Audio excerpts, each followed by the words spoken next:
Jenis sekuritas dilutif kedua adalah convertible preference shares. Apa yang dimaksud dengan convertible preference shares adalah saham preferen yang dapat dikonversikan menjadi saham biasa.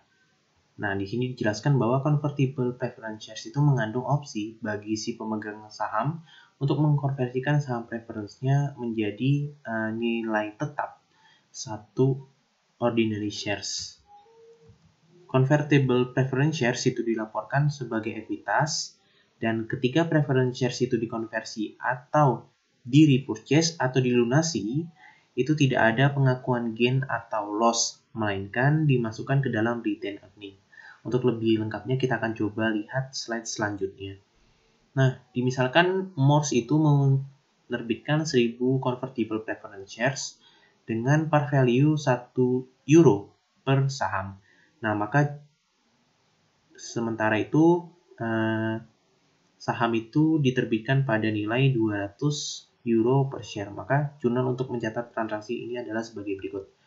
Cash di debit 1000 dikalikan dengan 200 ribu. Kemudian share capital preference 1000 kita kalikan dengan nilai pari 1 euro, maka didapatkan 1000. Selisihnya kita masukkan ke dalam share premium conversion equity. Sekali lagi, share premium conversion equity, bukan share premium preference. Itu yang harus diingat. Nah, kemudian bagaimana kalau misalnya si preference shares itu dikonversikan? Maka di sini dikasih contoh, kalau misalnya tiap share itu dikonversikan menjadi 25 lembar saham yang mempunyai fair value 410.000. Maka jurnal untuk mencatat konversi ini adalah sebagai berikut. Share capital preference 1000 kita habiskan. Kemudian share premium conversion equity 199.000 juga kita habiskan. Karena sebelumnya kedua ini kan saldonya ada di kredit. Maka untuk menghabiskannya harus kita debit.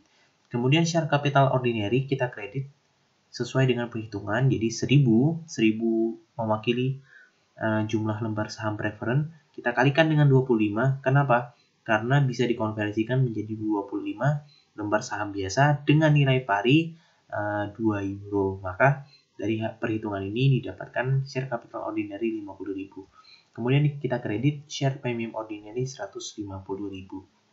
Pada transaksi ini yang harus diperhatikan adalah perusahaan itu mengabaikan adanya fair value dari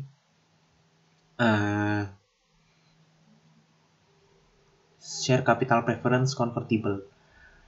Oke. Selanjutnya, kita akan lihat bagaimana kalau misalnya si convertible preference share ini di-repurchase atau dibeli kembali oleh perusahaan. Nah, dibelinya dalam hal ini menggunakan kas. Maka perusahaan mengeluarkan kas berapa? Mengeluarkan kas sesuai dengan fair value-nya, yaitu 410.000. Nah, maka sama konsepnya, share capital preference dan share premium conversion equity kita habiskan dengan cara mendebit keduanya. Kemudian selisihnya itu kembali teman-teman harus ingat, di dalam transaksi convertible preference shares tidak ada pengakuan gain atau loss. Melainkan kalau misalnya ada selisih, itu dimasukkan ke dalam retained earning. Sebanyak apa? 210.000.